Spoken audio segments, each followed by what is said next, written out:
Nós vimos no primeiro encontro o que seria ter a nova vida em Cristo Jesus. Na verdade, ninguém aqui começou ontem, né? Mas é importante entender que algumas coisinhas que já acontecem com a gente acontecem exatamente porque a gente, de maneira consciente, a gente aceitou Jesus como nosso Senhor, né? Mais do que como nosso Salvador, Ele é aquele que manda na nossa vida. Porque, na verdade, o ser humano sempre vai ter um Senhor. Se não for Jesus, vai ser o seu próprio ego, que é uma tragédia. Se não for o seu ego, vai ser o seu trabalho, o seu patrão. Se não for o patrão, vai ser a pessoa com quem você se relaciona. Então, a gente tem várias potestades aí. E aí, o grande passo do ser humano é aceitar o senhorio de Cristo nesse sentido.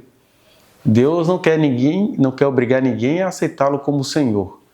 Mas se alguém aceita-o como Senhor, isso tem que ser um compromisso que é levado a sério, porque vão vir as provações, que foi a aula que a gente teve na aula passada. Vão vir as tentações, as provações. E aí agora a gente vai conhecer um pouquinho sobre Deus, né? Ai meu Deus, hoje nós tivemos a anatomia divina, né? Como é que Deus funciona, o que Deus faz, o que Deus é? Não. A gente vai ter alguns princípios de respostas acerca disso. Aliás, eu até queria começar perguntando isso. Quem é Deus aí para vocês? O pessoal que vai se batizar. Quem é Deus ou o que é Deus? Para que Deus? Porque a gente tem que acreditar em Deus mesmo? Como é que é esse negócio? O que vocês pensam disso? A gente acaba encontrando com Deus ou tendo alguma noção prática de quem é Ele, do que é Ele, nessas experiências, né, de perda, diante da nossa fragilidade. A gente realmente, por mais que os seres humanos sejam grandiosos, basta uma explosãozinha aqui para ninguém mais existir. E aí Deus se revela muitas vezes numa situação assim, de grande limitação. Que é quando a gente se abre para entender isso. Gente, tem alguma coisa maior do que isso, e aí eu preciso abrir mão da minha autossuficiência e reconhecer que Ele nos fez poderosos, mas ao mesmo tempo a gente não é nada se Ele não se revela a gente, né, nesse sentido.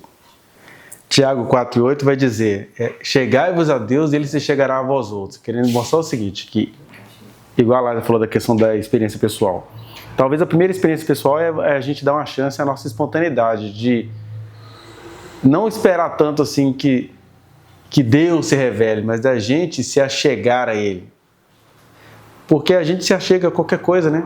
A gente se interessa por qualquer coisa, a gente luta por qualquer coisa, e às vezes é qualquer coisa mesmo, às vezes não é nem qualquer coisa, é uma coisa qualquer, a gente luta por isso, pela carreira, pelos sonhos, pelos desejos, pelos planos, e aí tem essa recomendação, que a gente deveria também espontaneamente se perguntar por Deus, mesmo que seja aquela pergunta suspeita, falar assim, não gente, mas primeira coisa, eu reconheço a minha finitude, e ao mesmo tempo a vida é um mistério, eu preciso procurar esse mistério e encontrá-lo. Então isso aí está nos seres humanos. Os seres humanos procuram de alguma forma. Por isso que a humanidade é cheia de religião, de onde vem, né, a palavra originária seria religare, que é uma tentativa do ser humano de se religar a alguma coisa que geralmente ele considera que está acima dele, que está fora dele, que está além dele. Então ele está tentando se ligar.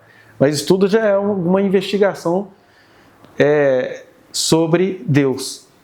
Que aí, do ponto de vista sociológico, a religião já pega e já dá uma torcida na cabeça de todo mundo, aí você fica sequestrado por ritos, fica sequestrado por tradições, fica sequestrado por preferências pessoais ou de uma sociedade ou de um líder, mas Deus está para além disso tudo e ao mesmo tempo Ele está bem na gente, bem dentro de nós, né?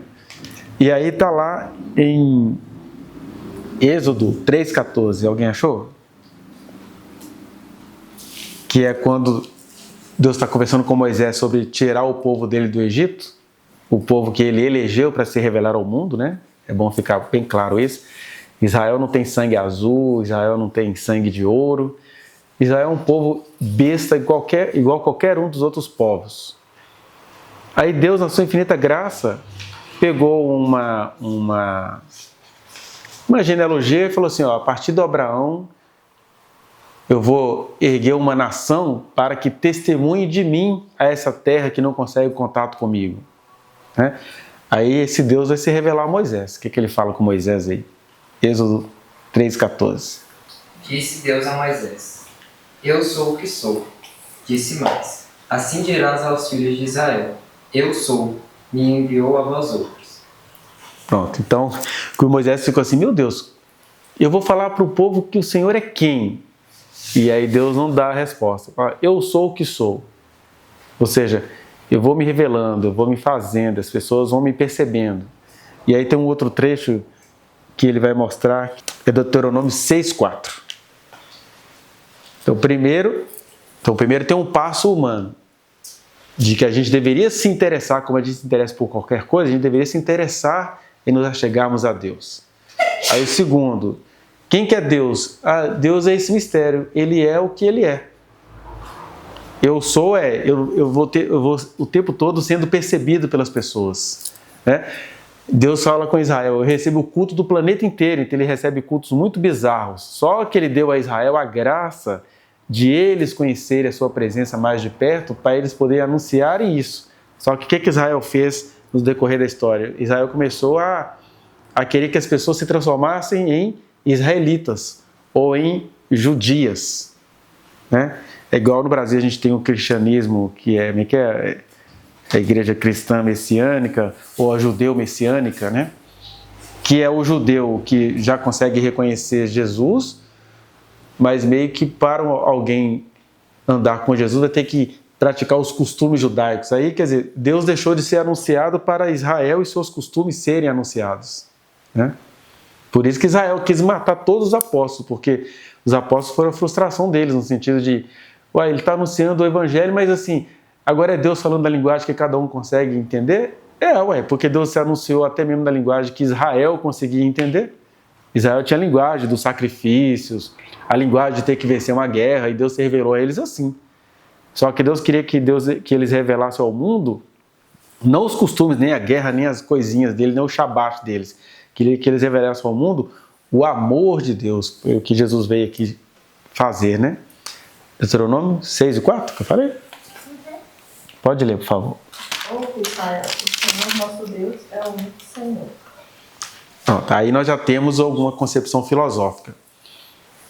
O Deuteronômio é quando Moisés estava repetindo, né, tudo que havia sido dito em Êxodo, Levítico e Números. Na hora que eles estão entrando na Terra Prometida, eles vão repetir essas coisas. E na repetição, eles tiram várias coisas que tinham a ver com o momento que eles estavam passando no deserto, e fica só aquilo que é essencial para eles habitarem no lugar mais seguro, né, que é hoje, onde Israel está, e tem ali a faixa de Gaza, e o outro lado que seria a Jordânia. Aquilo tudo ali foi inicialmente prometido a Israel.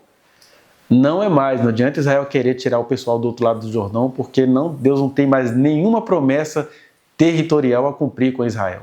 Eles estão lá no lugarzinho deles, deveriam dar graças a Deus por estarem ali, mas agora eles estão conquistando, e isso é um absurdo, vai atrair um grande ódio do mundo contra eles, porque o que eles estão fazendo é de atrair ódio mesmo, né? Não tem nada a ver mais com a presença de Deus, nem com a vontade de Deus.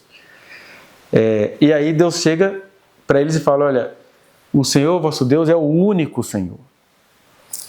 Né? O Senhor, nosso Deus, é o único Senhor. Que aí nós temos aquelas três concepções de divindades, né? Nós temos o panteísmo, que é talvez a crença mais original na humanidade, de que tudo é Deus. Porque se tudo está cheio da presença divina, então Deus está em todas as coisas. Deus está até nesse relógio aqui. Porque os alquimistas, né, o pessoal que fazia quimeras, é que começou com esse negócio.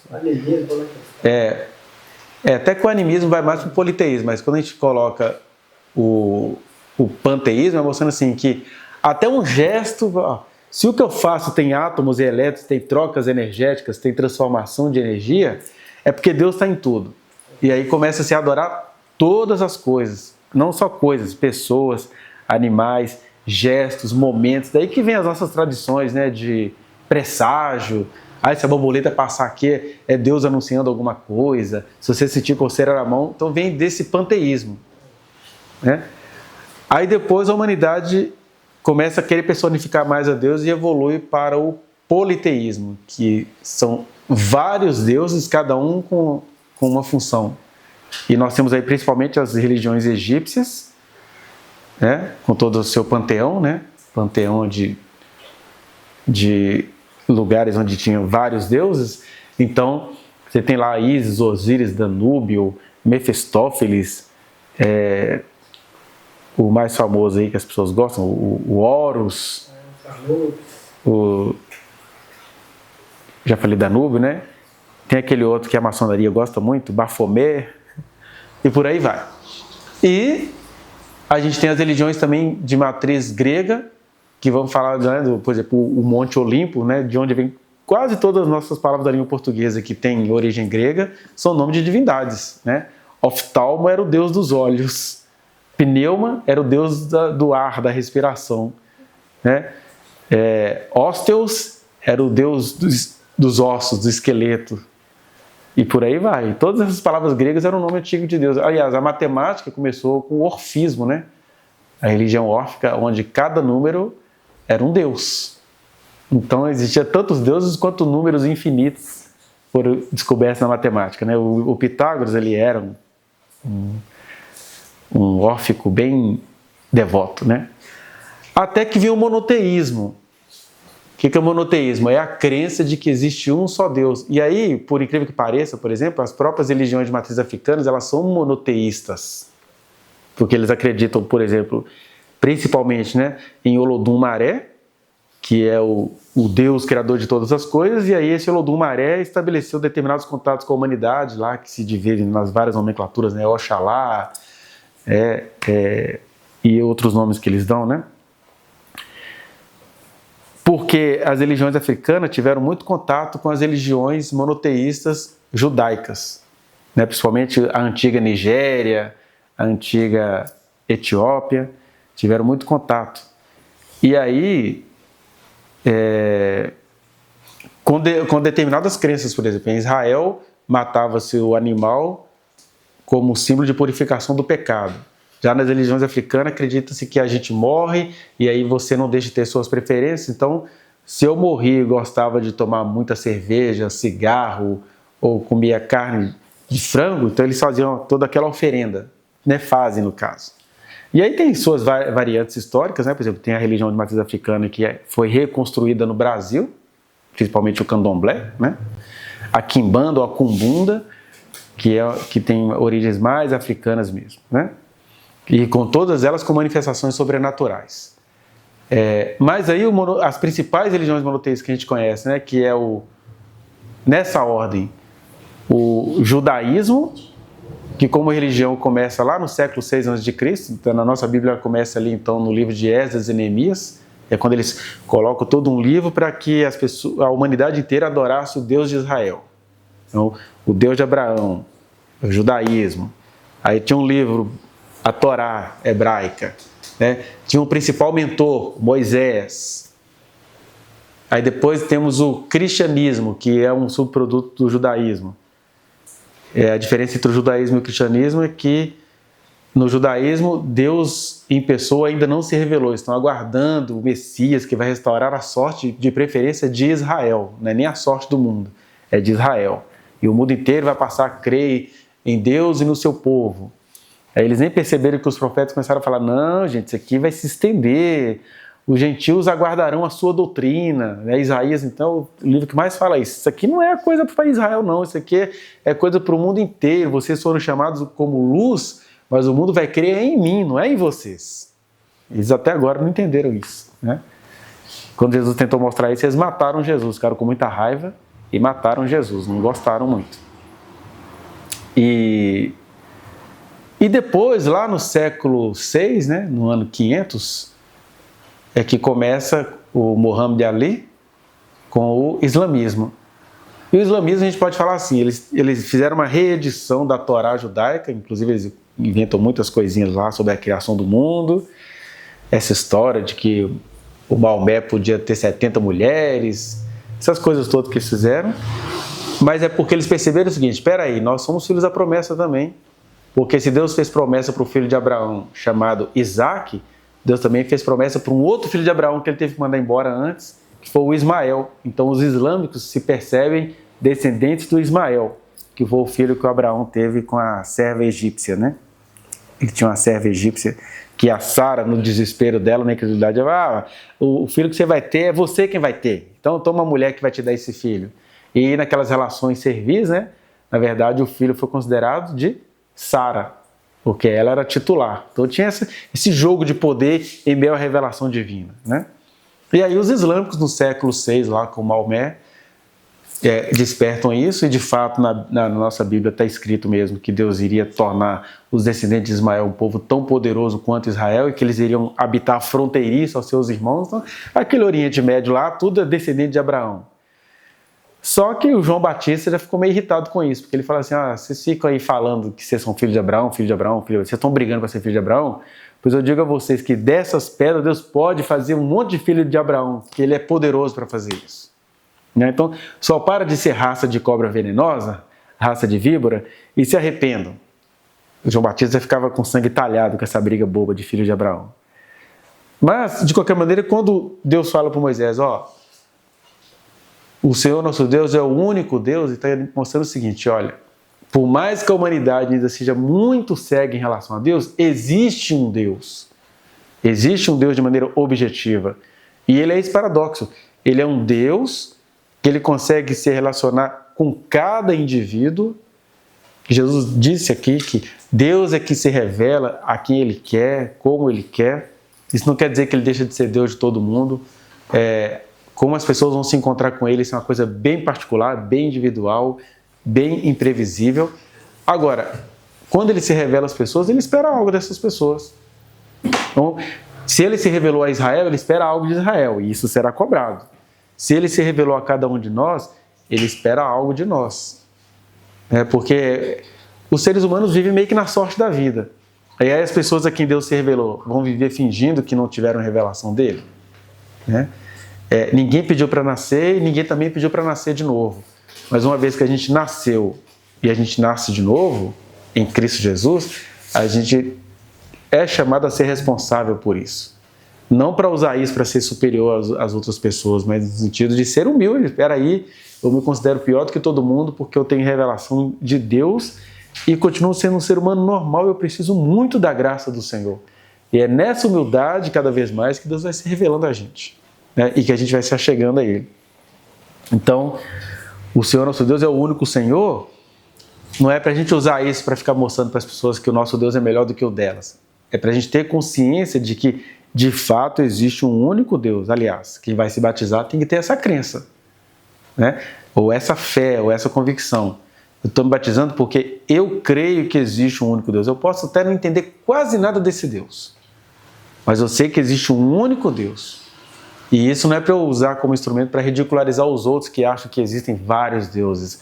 Eles vão se encontrar com Deus do jeito que eles conseguirem. Agora, eu tenho que ter consciência de que existe um único Deus e que na medida que eu vou me achegando a Ele, Ele vai se revelando a mim. Às vezes até se a gente se achegar a Ele, Ele se revela, mas aí tem gente que faz pouco caso disso, vai perder essa chance maravilhosa de revelação. Responde a Deus, porque o monoteísmo na verdade é um produto humano. Que você tem aí, por exemplo, o único Deus de Israel. O único Deus de Israel é aquele Deus que vai fazer o mundo inteiro virar judeu. O único Deus dos cristãos é aquele Deus que aprontou tudo na história, foram cristãos que colonizaram a parte sul do planeta e colonizaram da maneira mais perversa possível. Você vê os padres católicos trazem os jesuítas para cá, eles tinham alguma compaixão dos indígenas, queriam acudir os indígenas, mas catequizaram os indígenas, fizeram os indígenas aprender uma outra língua, um massacre de suicídio, de desespero que os indígenas ficaram. Como já diria o clássico lá da Legião Urbana, indígena desesperado, quem me dera ao menos uma vez entender como um só Deus ao mesmo tempo é três, e esse mesmo Deus foi morto por vocês, que maldade é deixar um Deus tão triste. E aí é um homem da metrópole tentando traduzir o sentimento de um indígena. Mas a religião cristã fez isso, porque confundiu você semear o evangelho com você enfiar Deus goela abaixo nas pessoas. E aí quem se revela é Deus, Não são as nossas. A gente tem histórias bem tímidas, de missionários que fizeram diferente, missionários que habitaram com os indígenas, não ensinaram a eles outras línguas, falaram com eles do único Deus, começaram a mostrar para eles que Tupã é esse Deus. Eles continuaram com a sua linguagem, com a sua cultura, com a sua indumentária, né, e adorando a Tupã com outro olhar. Né?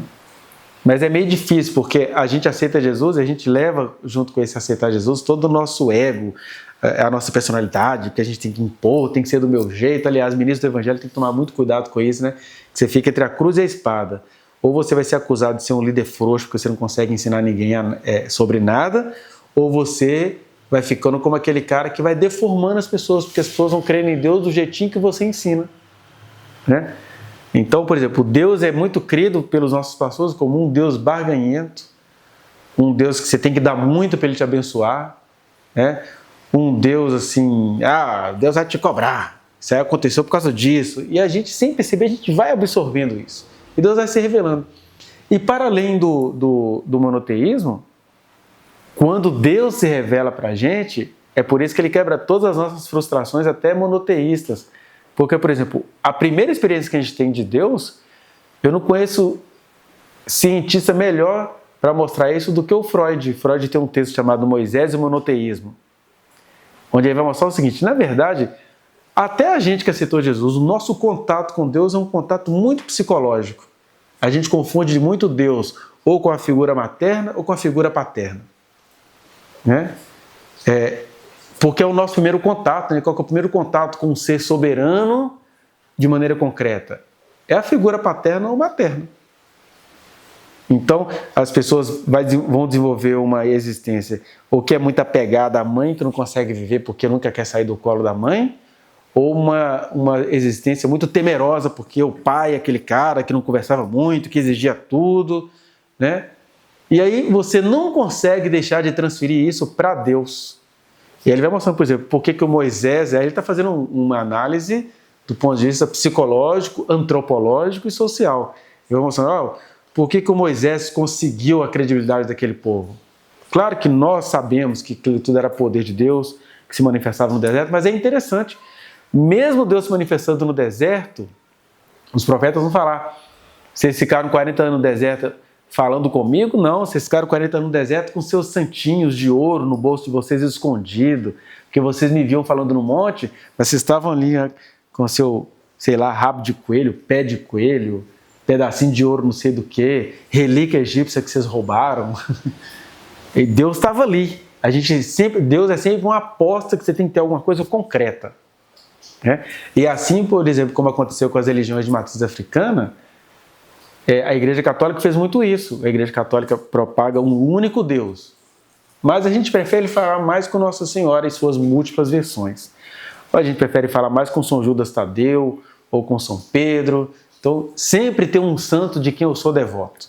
Mas a pessoa é monoteísta. E os evangélicos? Os evangélicos não têm essa questão de falar com os santos que morreram, mas ficam falando com os santos do Pauco que são vivos. Eu falo que o catolicismo é um politeísmo. Porque na prática é um politeísmo. Nossa Senhora já apareceu tanto, mas é parecida. Isso. É tanta devoção, mas é muito... Você não vê igreja... Esse pessoal com devoção assim, a Cristo, a Deus. Mas com a Nossa Senhora Aparecida na verdade, Deus é uma desculpa para a gente continuar com as nossas infantilidades. Né? Eu acho muito porque a cidade inteira, do Santinho, Fita, muita coisa. Porque a religião, como disse o Freud lá no Moisés e o monoteísmo, a religião é uma expressão da infantilidade dos adultos. Do mesmo jeito que por exemplo, o nosso medo de barata. É geralmente assim que a gente olha para Deus. Você não sabe por quê, o nosso não, que eu não tenho, mas muita gente tem medo de barata, tem um medo inconsciente de rato. Né? Eu acho o rato uma gracinha. Eu já consigo fazer outra leitura. O rato está contaminado pela metrópole, está todo sujo, então você já associa logo o rato ao lugar que ele habita. Mas é um dos seres que Deus criou mais inteligente e velozes. São bonitinhos. Né? Quando você tem experiências com o rato no laboratório, eles aprendem tudo. Né? Mas a gente olha para o rato, a pessoa já quer matar o bichinho não está te fazendo mal nenhum.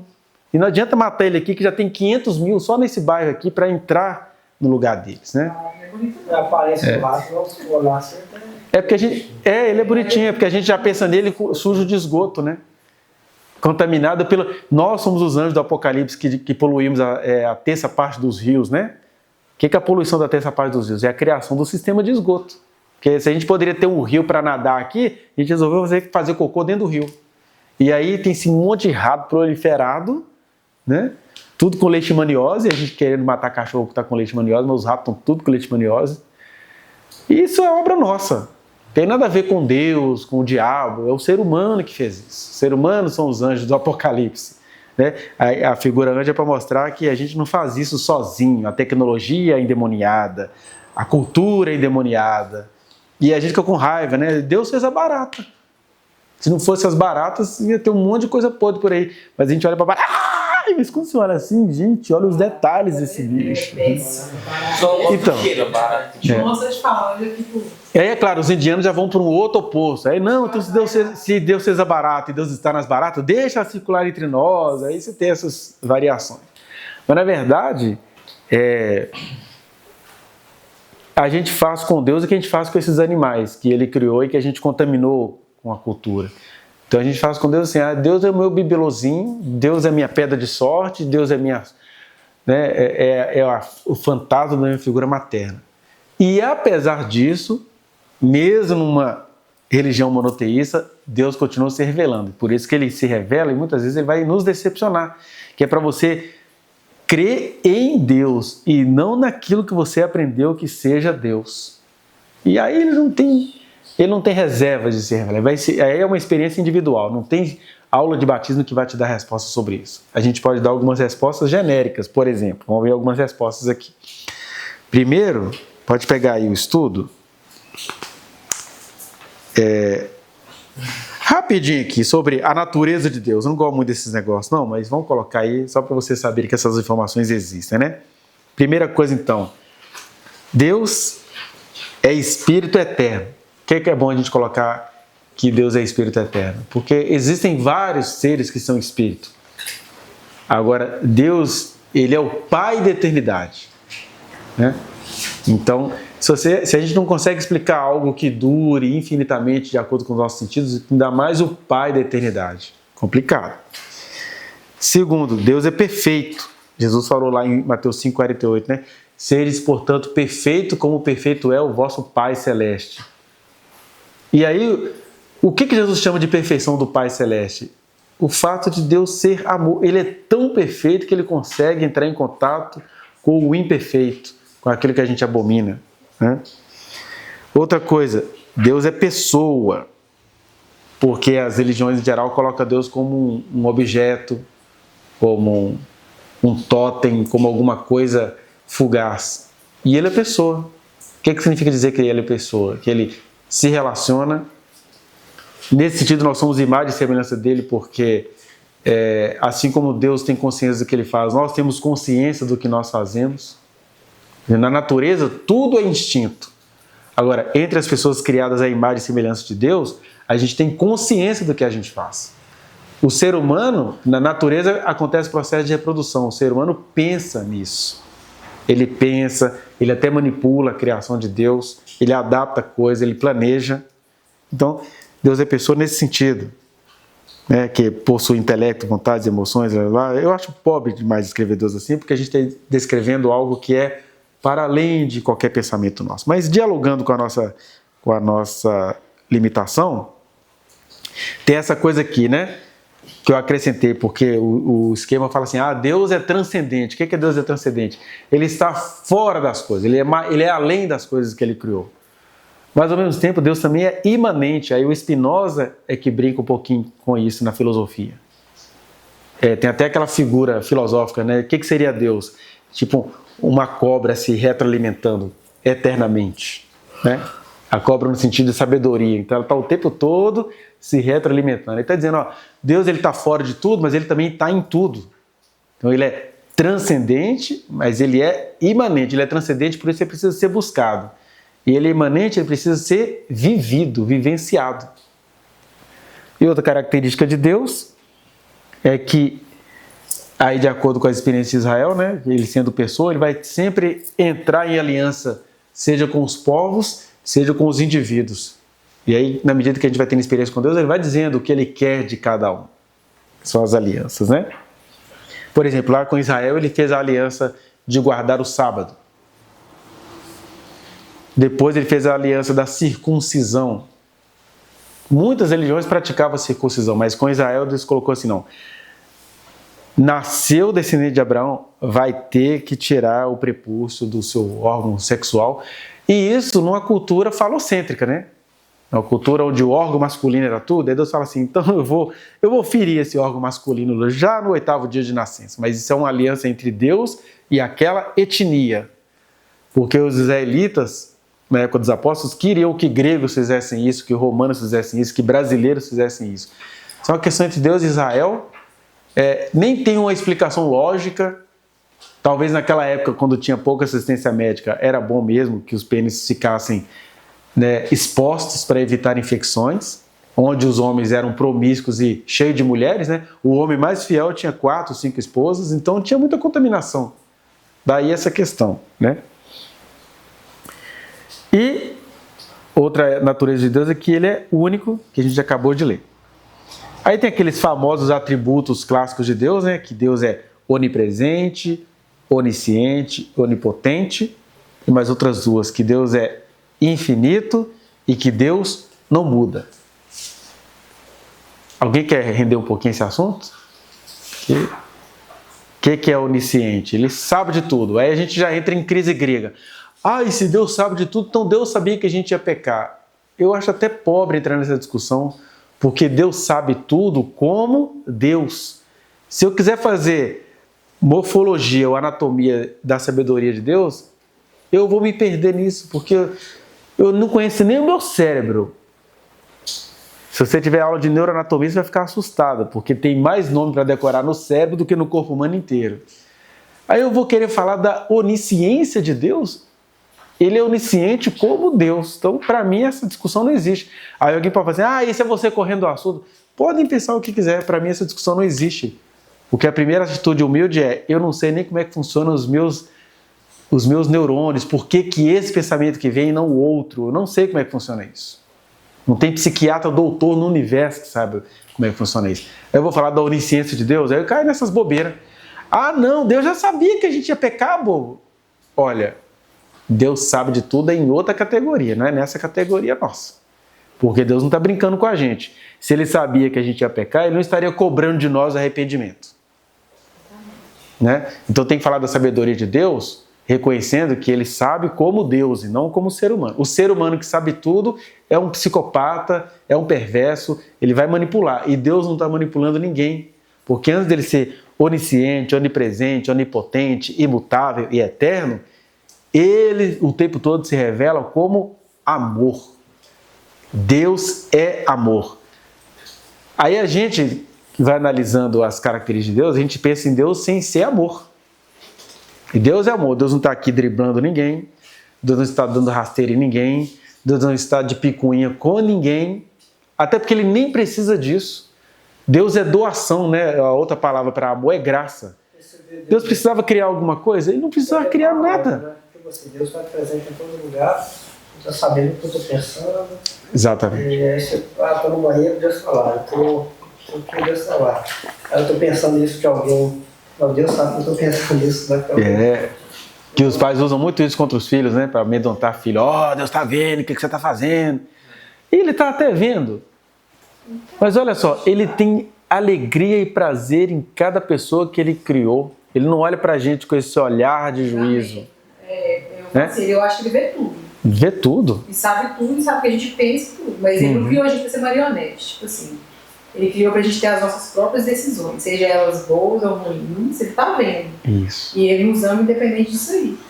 E Ele nos ama. Se Ele te cobrar algum arrependimento, sabe por quê? Isso não cabe. Exatamente. Que antes de falar de qualquer característica de Deus, a gente precisa aprender a confiar no caráter de Deus. Porque senão não compensa em mim. Isso. Então, melhor do que falar sobre a onisciência de Deus, é mostrar o seguinte: Deus sabe tudo e sabe de tudo com todo o seu amor. Isso, é isso. Deus é todo poderoso, Ele é todo poderoso com todo o seu amor. Deus é presente em tudo, em todos os momentos. E Ele é tão amoroso, porque se Deus é presente em tudo, eu posso entender perfeitamente que Deus está presente até no inferno, seja lá como as pessoas entendam que seja inferno. Né? Nós temos a pastora famosa que foi no inferno várias vezes, a pastora, né, hoje Bispa Nadir. É uma experiência genuína que ela teve, pode chamar aquilo de esquizofrenia, de loucura, mas ela está ali exercendo o ministério dela para determinado público. E ela teve uma experiência real de ir lá. E as pessoas que ouvem o que ela está dizendo precisam ouvir o que ela está dizendo. Agora, Deus revelou isso para ela com todo o amor dele que consegue ser entendido por aquelas pessoas. Né? Pastora Nadir. Bispa Nadir, ela era a pastora Nadir. Ela tem um canal no YouTube chamado A Casa da Pastora. O nome do canal dela no YouTube é A Casa da Pastora. Será que é? Eu acho que é mesmo. Acho que eu sei que é. Um pastor negra. Ela é negra, nordestina, mas a igreja dela é em São Paulo. Não, ela é uma serva temente a Deus. Com aquele jeitão dela. Mas bizarrice por bizarrice, eu ainda prefiro a bizarrice da pastora Nadir do que a bizarrice do Silas Malafaia. Que pega todo o poder que Deus deu a ele e está usando para defender criminoso. Gente, quando a gente for ler essas questões clássicas sobre as características de Deus, leiam sempre assim, já que a gente precisa ser prático aqui pelas questões do batismo, né? Leiam sempre assim. Tudo que me perguntarem sobre Deus, eu tenho uma resposta. E a resposta é: Deus é amor. Mesmo que você, pessoalmente, tenha várias desconfianças sobre Deus, que eu pedi... Tem hora que a gente fica chocado com Deus, por exemplo. Eu fico muito com o coração quebrado quando eu escuto uma criança, por exemplo. Eu vi outro dia uma criança: meu Deus, por favor, me devolve para minha mãe. Era uma situação onde um pai que abusava da criança conseguiu a guarda dela pela justiça. E aí a criança clamando: Senhor, por favor. E você fica: meu Deus, eu aqui de fora estou vendo uma criança clamando, eu fico todo derrotado. Aparentemente o Senhor não ouviu essa criança. Mas isso é aparentemente, porque essa criança, quando crescer, até em meio às frustrações que ela vai ter de Deus, ela vai ter a experiência dela com Deus. Né? O Nietzsche fala, Deus morreu, quando ele viu o pai dele morrendo. E aí tem várias interpretações, e uma das interpretações que eu considero a mais coerente, né, é que Deus, o Nietzsche estava querendo dizer o seguinte: para mim, Deus era o meu pai. Quando meu pai morreu, Deus morreu. E ele transforma isso num excerto filosófico, né, num insight filosófico. Deus morreu. Porque como ele procurou várias respostas acerca de Deus e não conseguiu encontrar, Deus morreu no dia que o pai dele morreu. Para os judeus no Holocausto, Deus morreu no dia em que Deus estava vendo aquele monte de judeus secando e aparentemente não fez nada. Deus não fica com medo dessas questões filosóficas. Por quê? Nada disso faz ele ser menos Deus. Né? E ele continua se revelando. Olha só, apesar de toda a produção filosófica, a gente está aqui. Porque Deus continua sendo Deus, Deus continua sendo... Aí eu tenho um colega lá na escola que eu trabalho à noite, que ele é um professor de filosofia. E ele agora ele aceitou Jesus, com toda a filosofia que ele tem, e ele está assim: Alexandre, pelo amor de Deus, cara, e eu tô doido para trazer ele para cá, mas ele já está envolvido com a Lagoinha, né? A Lagoinha tem essa coisa marqueteira que consegue... Então deixa eles realizarem o sonho deles, mas eu queria trazer ele para cá. E aí ele... Por exemplo, como é que Deus foi se revelando a ele? Do nada, ele aprontou muito, deu muito trabalho para a ex-esposa dele, cachaceiro da pesada, e aí Deus entrou na vida dele e parou de beber. Essa experiência automática de parar de beber fez o filósofo crer que... Não, eu continuo não entendendo um monte de coisa, mas eu sei que o Senhor existe, ele se revelou a mim. Ele fica lá querendo evangelizar todo mundo, professor de filosofia querendo evangelizar todo mundo. É engraçado, porque nada derruba Deus. Eu estou falando assim para a gente parar de ficar, né? Tem um negócio chamado apologética. O que é isso? Defesa do evangelho. Aí você fica tipo Malafaia, querendo defender Deus daquilo que ele considera mundo. Não, gente. Deus é maravilhoso. A gente não pode ser covarde de ficar calado porque a gente sabe que Deus é maravilhoso, mas a gente não pode fazer guerra com o mundo como se o mundo tivesse perdido e nós achados, não. A gente precisa fazer outras coisas. A gente precisa mostrar o caráter de Deus, levar cura divina, ressurreição, amor... Né? Igual essa coisa aí, o filósofo não se converteu por questões filosóficas, ele se converteu por uma experiência, um parto, né? Vem aqui só, pá! Geralmente quem converte o filósofo, o empresário, é o faxineiro do prédio. O psicólogo, pode ser crente, psicólogo, sociólogo, isso você não consegue. Mas o faxineiro do prédio lá caiu, quebrou o dedinho do pé, falou em línguas. Gente, o que é isso aqui? Aí caiu, já falou alguma coisa do neto que vai vir, não sei o quê. Pronto, é isso. E aí é Deus zombando dos nossos conhecimentos, zombando na nossa linguagem humana. Porque Deus, meu Deus, Ele é graça pura, Deus não precisa fazer nada. Ele não precisa da gente, Ele não precisa da gente acreditar nele, Ele não precisa de nada. Mas Ele resolveu nos amar, nos dar assistência. Então, mais do que falar de onisciência, onipresença, onipotência, que são conceitos teológicos, a gente tem que conhecer Deus no seu caráter, esse amor dele que é escandalosíssimo aos nossos olhos. Quanto mais você aprende com Deus, mais humano você se torna. E aí, tudo se resume naquilo que o João falou, né? Ao invés de João falar da onisciência, da onipresença, da onipotência, que é o que a teologia fala, João chega e fala assim, olha, Deus é amor. Em outro lugar vai falar, e Deus amou o mundo de tal maneira que Ele entregou o seu Filho unigênito, para que todo aquele que nele crê não pereça, mas tenha vida eterna. Então é isso, Deus é amor. Os atos mais absurdos de Deus aos nossos olhos são atos cheios de amor. E aí não adianta, não tem negociação, não tem intelecto. Ou você confia, e eu prefiro confiar em Deus num ato absurdo, como, por que Deus está deixando as crianças palestinas morrerem e não faz nada contra Israel? Primeiro que nem é Deus que está deixando, aliás. Quem confia em Deus tem resposta para isso tudo. Né? Exatamente. Agora, quem não confia, fica com essa... Quem confia em Deus faz igual a Jó. Olha, se ele decidiu atentar contra a minha vida, quem pode contra ele? Aí o Jó louvava a Deus, a mulher do Jó ficou louca. Mas não é porque ele sabia. Assim, olha, eu não entendo muita coisa, não tem umas coisas que ele faz que eu acho esquisita. Mas eu sei que ele é o puro amor. Eu tenho certeza disso. Tá doendo em mim, Senhor, tá feio, eu estou chateado. Mas eu confio no Senhor, eu vou confiar em quem? Né? E aí, para a gente encerrar hoje, né, já estamos passando da hora aqui, eu queria que alguém lesse essa parte 3 aí, sobre a Trindade de Deus, tá?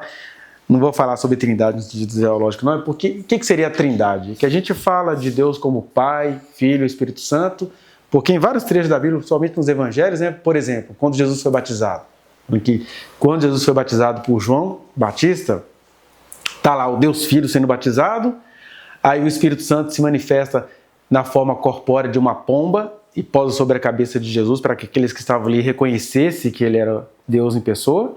E aí uma voz, que é a voz do Pai no céu, fala, esse é o meu Filho amado. Né? Uma hora fala, em quem tenho prazer, e a outra hora fala, ouçam-no, né? Ouvi a ele. Aí você vê Deus ali, Deus ser humano de 30 anos, Deus em forma corpórea de uma pomba e Deus falando do céu em voz. Aí o pessoal começa a reunir tudo que a Bíblia fala sobre isso, né? E aí criam a doutrina da Trindade. Mas não vão ficar preocupados com doutrina da Trindade. Nem existe essa palavra na Bíblia. Mas a experiência...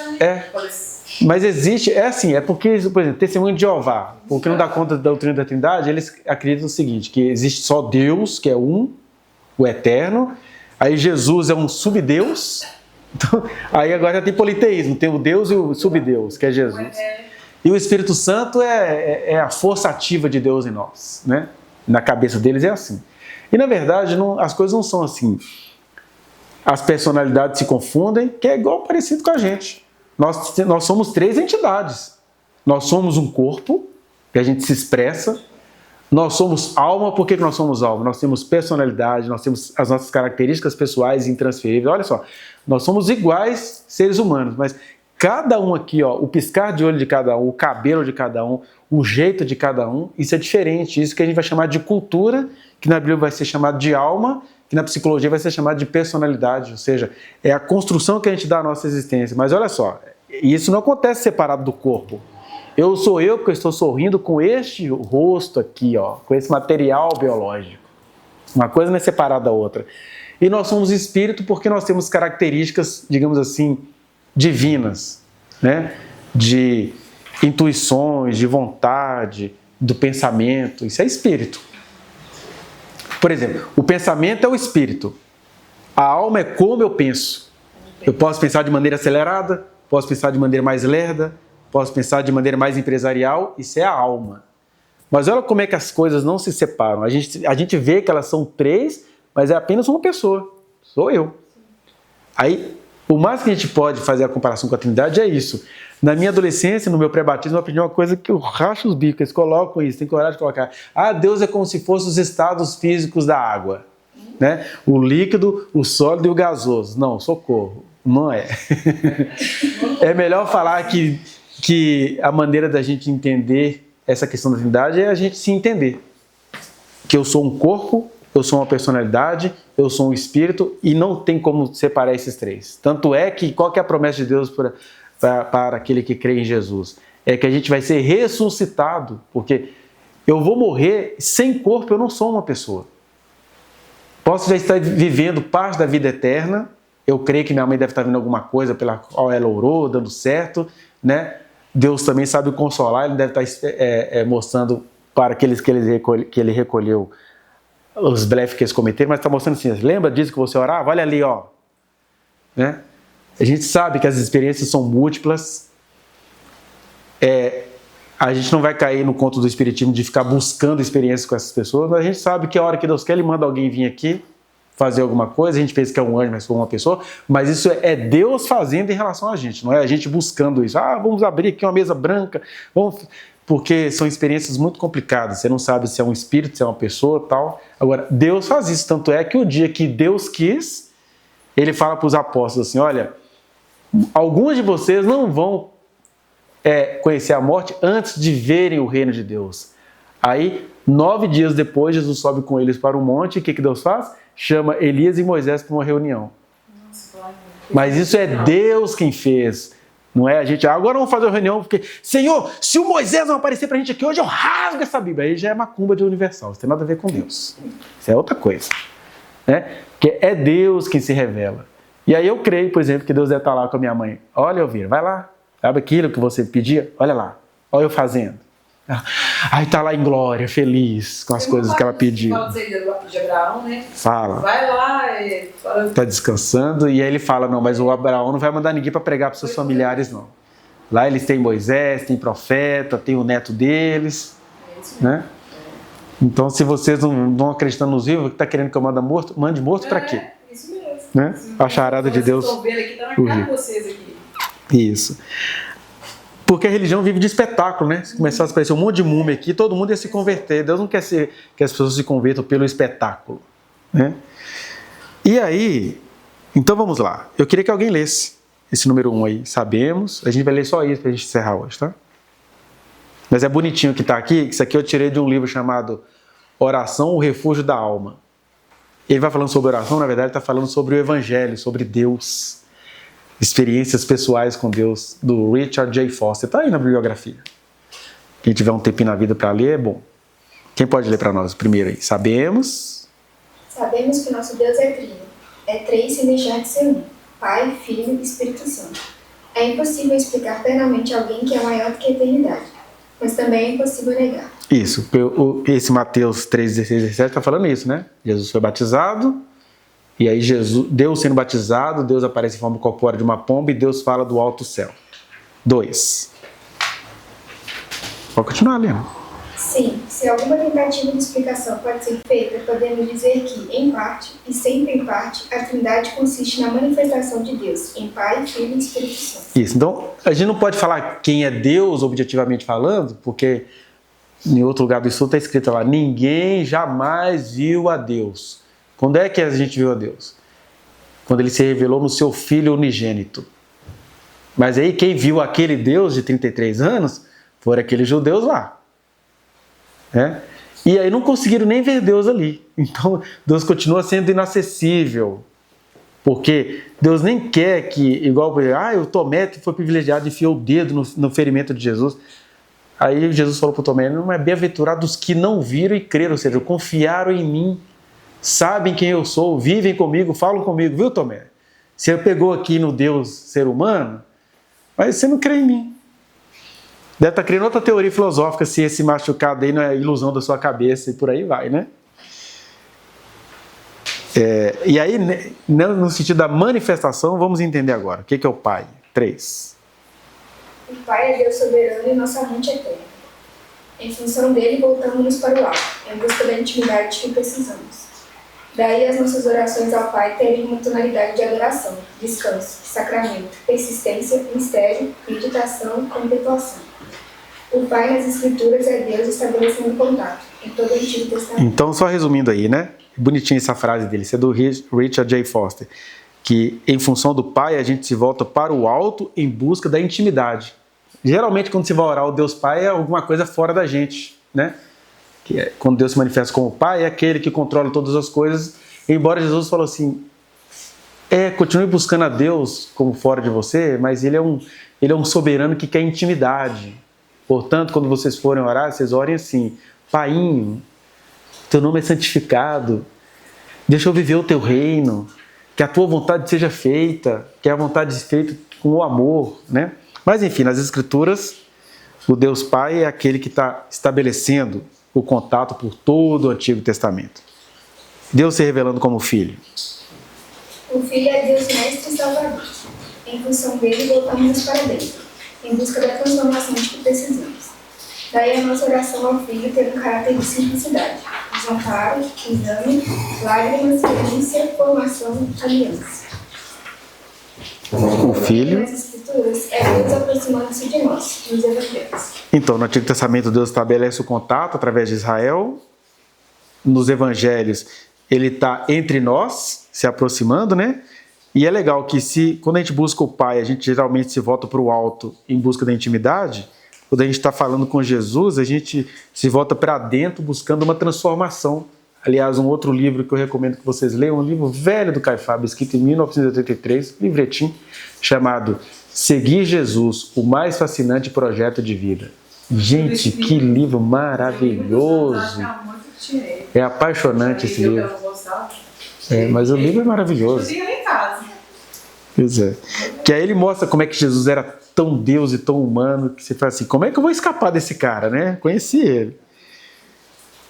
E aí, Deus se revelando como Espírito Santo. O Espírito Santo é Deus habilitador e evangelista, que habita em nós. Em função dele, voltamos para fora, em busca do ministério que precisamos. Então vamos lá. Deus Pai, a gente se volta para cima buscando intimidade. Deus Filho, a gente se volta para dentro buscando transformação. Eu preciso parecer com Jesus. E Deus Espírito Santo, a gente se volta para fora buscando o quê? Comunhão, repartir aquilo que a gente recebeu de Deus. Eu achei legal essa fórmula dele, né, gente? Não é uma fórmula única não, mas é bonita. E ao mesmo tempo prático. Isso. Que o Espírito Santo é Deus se limitando a nossas características, né? O Espírito Santo é Deus assim. E aí a Bíblia mostra isso, que o Espírito Santo é Deus se entristecendo, é Deus ficando quieto, é Deus se apagando. Paulo fala, olha, não apagueis o Espírito, porque Deus continua lá tendo o compromisso de te salvar. Mas tem muita gente deixando Deus na geladeira por décadas. E aí o Espírito Santo é esse Deus que habita em nós, e ele fica ali, e não vai, né? Não vai fazer, não tem coragem. E vai ficando lá, quietinho, caladinho, apagado. E aí, quando Paulo fala do Espírito Santo, ele sempre fala na coletividade, né? Não apagueis o Espírito, não é nem na experiência individual, nessa experiência coletiva, de igreja, de grupo, que deveria ser tocha viva no mundo, né? Daí a nossa oração ao Espírito possui conteúdo do dia a dia, petição, intercessão, cura, sofrimento, autoridade, radicalidade. Isso. O Espírito Santo nas Escrituras é Deus transferindo-se para dentro de nós.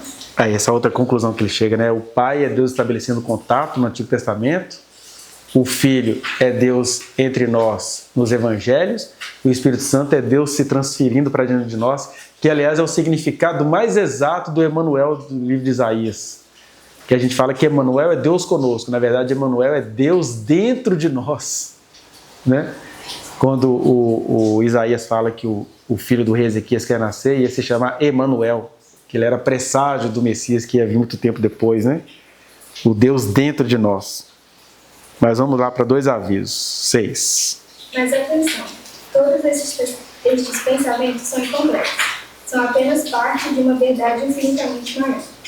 Pois, conquanto Deus tenha se transferido para nós, no Espírito Santo, Ele não deixou de ser o Pai do Filho. Isso, porque senão a gente fica assim, então que antigamente era Deus Pai, aí Jesus foi Deus Filho, agora é Deus Espírito Santo, aí tem igrejas que se reúnem só para orar ao Espírito Santo, aí começa essas coisas, hoje nós vamos orar ao Pai, amanhã a gente vai orar ao Filho, Mas agora a gente ora ao Espírito Santo. Não, eu falo é com Deus. Uma hora eu chamo Deus de Pai, outra hora eu chamo Deus de Filho, outra hora eu chamo Deus de Espírito Santo, porque Ele é isso. É igual aqui, com os casais acontece isso muito, né? No começo você está com ênfase no corpo, na beleza, no olhar, ai que sorriso lindo e tal, mas você está falando com a pessoa completa. Mesmo que você dê ênfase no sorriso, no olhar, mas é a pessoa inteira que está ali. É o corpo, a personalidade e o espírito. Né? Então a ênfase vai muito da nossa relacionalidade, do que está acontecendo no momento. Não existe essa coisa de como é que eu devorar o Deus Pai. Né? Quando Jesus ensina a Israel a orar, é porque Israel tinha esse temor que os judeus herdaram, né? Meu Deus, eu tenho que andar correto, eu pratiquei o Shabat. Eu assim, calma, gente, calma. Fala com Deus como o Abba grego, aquele papaizinho, porque ele está aí, pronto para suportar todas as sapequices dos filhos que ele criou. Deus não quer matar ninguém, não. Deus quer acolher, quem gosta de matar são vocês. E por aí vai, né?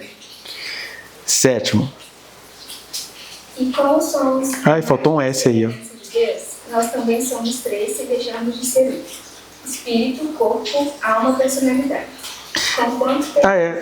Só lembrar dessa passagem de Gênesis 2:7 que fala assim que quando Deus criou, né, o ser humano, aí fala que Deus criou uma mulher fazendo-os do pó da terra, e aí ele soprou nas suas narinas e o ser humano passou a ser alma vivente. Então Deus nos criou da natureza, que tudo que tem no nosso corpo tem na natureza, tudo. A minha saliva é fosfato, é elemento da natureza. Então, Deus nos fez do pó da terra nesse sentido. Mas aí, quando Ele sopra, ou seja, o caráter dele, o espírito dele, a intelectualidade dele, quando Ele sopra na gente, a gente passa, não é a ter, a gente passa a ser alma vivente. Então, o que seria a alma aí? A alma é a gente vivo. É a gente vivo construindo a vida. Né? O que é uma pessoa no caixão? Ela é uma pessoa? Não, ali só está um corpo. Então, ela fica aguardando o Espírito vir de novo, que quando o Espírito vier, aí ela passa de novo a ser alma vivente, agora vai ser alma eterna, personalidade eterna. Por aí vai. Desculpa, pode... Só cortando um pouquinho. Tá. Essa característica de Deus, para mim, é a que mais me faz eu ficar pensando. Por quê? Nós, enquanto seres humanos, a gente só consegue criar as coisas a partir do meio que nós estamos. Então, a gente só consegue criar coisas, objetos, porque a gente está num sistema de palpável, real aqui. Concreto. Só que aí, Deus, Ele vai decidir, em vez de criar um ser humano em espírito, é de uma outra natureza. Isso aí faz pensar muito. E isso coloca ele realmente no lugar de Deus também, porque... Como é que seria essa questão de criar o ser de uma outra natureza? Porque Deus não é espírito. Sim. E aí, por que ele criou a gente em uma outra natureza? Mas aí é que está, né? Entendeu? Mas aí é que está. Deus é espírito. Você sabia que isso tudo aqui que a gente vê concreto, tudo aqui é espírito? Quem estuda isso de maneira mais profunda é a física quântica. Por exemplo, a ressurreição de Jesus, ela é fisicamente explicável. Porque isso tudo que a gente vê aqui de concreto são bilhões e bilhões de átomos reunidos. O que é a ressurreição? Você passa a ter capacidade instantânea de desviar esses átomos e atravessar. Atravessar a parede é um fenômeno totalmente natural. O único mistério é que a gente está limitado aqui e a gente só consegue fazer isso, igual o Espírito Santo fez com os apóstolos, né, de tirar de um lugar e levar para o outro, essas questões, porque quando eles estão cheios do Espírito, essas experiências, quando são necessárias, elas acontecem. Tanto de ser arrebatado, de levitar, essas coisas, quando elas são necessárias, né? Não é show de levitação. Mas a ressurreição é um ato totalmente físico-químico, que os átomos se afastam, a pessoa atravessa, né? Ou os átomos do próprio corpo se afastam e atravessam um concreto, que isso tudo aqui é o Humberto Eco, da literatura, que escreveu sobre isso, né? Que o Marx traduziu isso, falando que tudo que é... O que é? Esqueci a frase. Mas como é que é a frase mesmo? Tudo que é sólido se desmancha no ar. Quer dizer o seguinte, O sólido é feito de bilhões de coisas leves. Essa coisa concreta aqui, ó, que a gente tem que comprar um aparelho, isso é leve, é cheio de átomos e moléculas, né? E esse concreto, ele esconde, ele é carregado de mistério. Né? O próprio concreto que a gente acha assim, só porque eu estou vendo, o Paulo é muito contaminado com a filosofia grega, ele falava isso, a filosofia platônica, o que é aparente passa, o que é invisível que é eterno, mas isso é uma confusão de uma percepção filosófica, porque na verdade, igual Lacan falava, o inconsciente está aqui, a flor da pele, a gente pensa que o inconsciente é uma coisa invisível, não, o inconsciente, você coçou aqui, está revelando o seu inconsciente, está na flor da pele. Deus se revela na sua própria criação, né? E essa discussão, será que tem outro planeta habitado? Deve ter, porque se não viesse é infinito. Mas olha só, quem é esse ser que criou esse Saturno e essas coisas tão pesadas e que não caem, né, no vácuo? A gente está pendurado no universo aqui. Né? Então, aí o Isaac Newton ficou impressionado com essa questão da gravitação e tal, mas isso é a física newtoniana ainda. Que talvez seja o grau mais baixo da física. Você imagina as outras coisas que esses caras estão descobrindo. Né? E eu acho engraçado que eles descobrem isso e aí eles creem menos em Deus. Porque na cabeça deles quanto mais vocês conseguem explicar Deus, então é porque Deus não existe. Mas, mesmo com isso na nossa cara, quem é que explica isso? Né? Quem é? E aí Deus está aí, bem na matéria, bem na nossa cara. Eu sei que tem gente que morre de medo de a gente se tornar materialista, mas Deus está escondido na coisa que a gente mais banaliza, Ele está escondido. Por isso que o Evangelho O meu mundo é diferente, sabe? Sim. A forma de... Por isso que o Evangelho é diverso, porque assim, tem uns que vão lá afundando no mundo do pensamento, outros fazem essas perguntas capciosas da Carla, que são muito interessantes. Outros estão com sono, acaba isso, então vamos acabar com isso logo. Porque o coletivo é isso, né? E ainda é Deus conversando que esse tanto ser humano diverso que Ele criou, e nem todo mundo tem a mesma disposição, nem todo mundo tem a mesma paciência para determinadas coisas. Às vezes a gente tem uma paciência intelectual e a gente não consegue fazer outras coisas que a Lázaro, por exemplo, consegue fazer. Então são essas coisas. É um crer, por exemplo, no meu caso, o crer em Deus passa por essa arte do conhecimento. Você fica assim, gente, olha que Deus lindamente maravilhoso. Eu fico assim, como é que cientista não consegue crer em Deus? Porque ele é lindão demais. E aí é claro, é a minha personalidade. Eu creio em Deus, é igual Jesus falou, né? E Deus falou para Moisés, que era para a gente amar o Senhor, nosso Deus, de todo o nosso coração, de toda a nossa alma, personalidade, com toda a nossa força e de todo o nosso entendimento, né? E aí, quando você usa isso tudo, você fala assim, gente, não tem como eu deixar de crer nesse cara, não tem como. A gente caminhando para o final aqui, o próprio Sócrates, né, ele recebeu de um oráculo, ele recebia a mensagem de um oráculo. Então, por exemplo, quando Deus estava lá se revelando em Israel, por exemplo, através do rei Salomão, que como pessoa, né, não passaria pelos meus critérios pessoais, mas o que ele recebeu foi de Deus, Deus também estava se revelando ao Sócrates, mas dentro daquilo que o Sócrates conseguia entender na cultura dele. Mas foi a partir da filosofia que os gregos começam a falar assim, gente, será que esse tanto de Deus não existe mesmo? Eles se parecem tanto com a gente, eles brigam por causa de questão de sexo, um querer matar o outro por inveja, que monte de tragédia. Será que esses deuses... Aí os gregos começam a colocar em dúvida aquele tipo de divindade. Mas o Sócrates, os diálogos dele eram todos baseados no oráculo, que era alguém que recebeu alguma coisa e falava para eles. Né? E Deus tinha falado para Daniel que ele era o dono, que o Daniel escreveu, colocamos assim, uns 600 anos antes de Sócrates. Né? E aí Deus falou com Daniel, o saber se multiplicará, eu sou o Senhor do profundo e do escondido, toda a ciência está na minha mão. E ele foi distribuindo isso aos judeus de um jeito. Aliás, os judeus tiveram que aprender o conhecimento no cativeiro, eles nunca iam aprender nada, só queriam sacrificar e ficar fazendo prostituição no templo. Tiveram que ser levados para a Pérsia, para a Grécia, para tudo quanto é lugar, para aprenderem. Que às vezes a gente fica nessa história, a gente conhece a Jesus, aí vamos ficar aqui falando em línguas, orando. Gente, nós somos seres existentes. Aqui nessa terra nós somos seres finitos. Uma hora a gente vai morrer e a gente precisa estudar para viver nesse mundinho. Aí Deus falou uma coisa, já que vocês não aprendem assim, vocês vão aprender a estudar lá fora. Lá fora vocês vão aprender a estudar. Vão ser escravos de pessoas que têm cultura. né? E aí, inclusive, a gente esquece que Deus contou para o Daniel que o que viria depois do Nabucodonosor era ele quem ia fazer, né? Nabucodonosor com o aperfeiçoamento da religião, os reis persas com a grandeza cultural, o Império de Alexandre o Grande com a grandeza científica e filosófica, né? E o Império Romano com a grandeza política e jurídica. Foram 4 impérios que Deus falou assim, ó, isso tudo aí sou eu fazendo. Só que vai chegar uma hora que a cabeça desse império todo vai tomar uma pedrada, assim, paf, vai se desmanchar. Querendo dizer assim, em Jesus, tudo aquilo ia acabar. Mas quando a gente fala que aquilo tudo ia acabar, que aquilo ia deixar de ser parâmetro para as nossas vidas, que é igual você falou. Isso não é parâmetro para a nossa vida. Eu tenho todo o conhecimento que eu possa ter, mas o parâmetro da minha vida é a minha relação com Jesus, com esse Deus que acabou com o mundo. Ele acabou o mundo acabou. Não tem graça mais, né?